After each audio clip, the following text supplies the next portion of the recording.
Hello traders, ఎట్లున్నారు అందరూ? ఈరోజు డేట్ వచ్చేసి May 28. ఈరోజు ట్రేడ్ అప్డేట్ ఉంటే చూద్దాం. ఈరోజు లైవ్ ట్రేడ్ చేయలేదు, రికార్డ్ చేయలేదు, సో ట్రేడ్ అప్డేట్ చూద్దాం. ఈరోజు కూడా స్ట్రైట్ అవే మన ఎస్ఎల్ హిట్ అయింది. నిన్న లాస్, ఈరోజు లాస్ బుక్ చేసినాం. నేనైతే ఎంట్రీ ఇక్కడ తీసుకున్నాను, తర్వాత కంటిన్యూస్ ఫాల్ వచ్చి నా స్టాప్ లాస్ అయితే హిట్ అయింది. నేను ఈ క్యాండిల్ ఎంట్రీ తీసుకున్నా అండ్ ఈ క్యాండిల్ ఎగ్జిట్ అయిపోయినా. అరౌండ్ 180 పాయింట్స్ స్టాప్ లాస్ అయితే బుక్ చేసినాం.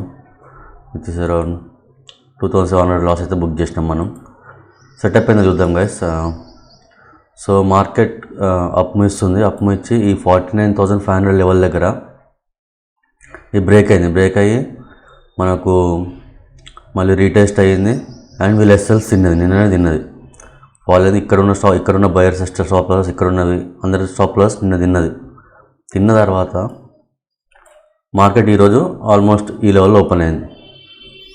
సో నా ఇంటెన్షన్ ఏంటంటే ఇది బ్రేక్ అయింది. సో 49,500 లెవెల్ బ్రేక్ అయింది కాబట్టి అండ్ ఇక్కడ సస్టైన్ అవుతుంది కాబట్టి సెల్లర్స్ వస్తారు మార్కెట్లోకి.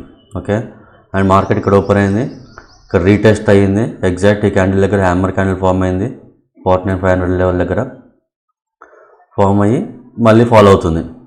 సో నేనేమనుకున్నా అంటే ఈ ఫ్రెష్ సెల్లర్స్ ఎవరైతే ఉన్నారో, లైక్ ఈ లెవెల్ బ్రేక్ అయిందని చూసి సెల్లింగ్ చేసిన వాళ్ళది స్టాప్ లాస్ హిట్ చేయనిక పైకి వెళ్తుంది అనే ఇంటెన్షన్ తోటి అయితే నేను సెల్లింగ్ సైడ్ ఆలోచించిన.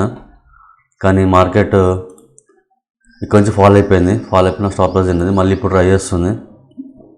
నాట్ షూర్ ఇక్కడ నుంచి పైకి వెళ్తా అంటే ఈ లెవెల్ కింద సస్టైన్ అయింది కాబట్టి ఇటు నుంచి ఇటు పడుతుందో తెలియదు. ఈ రీజన్ అయితే అది సింపుల్, ఈ లెవెల్ బ్రేక్ అయింది అండ్ రీటెస్ట్ అయ్యింది. సో ఆబ్వియస్లీ సెల్లర్స్ అందరు ఇక్కడ ఎంటర్ అవుతారు అండ్ వాళ్ళ స్టాప్ లాస్ అరౌండ్ ఈ లెవెల్ పైన పెట్టుకుంటారు. ఇంటెన్షన్ తోటి వాళ్ళ స్టాప్ లాస్ టార్గెట్ చేద్దామని నేనైతే ట్రేడ్ తీసుకున్నా. కానీ అది సక్సెస్ అవ్వలే అండ్ మనం లాస్ అయితే బుక్ చేసినాం around 2,700. That's it for today guys. Will see you in the next video. Thank you.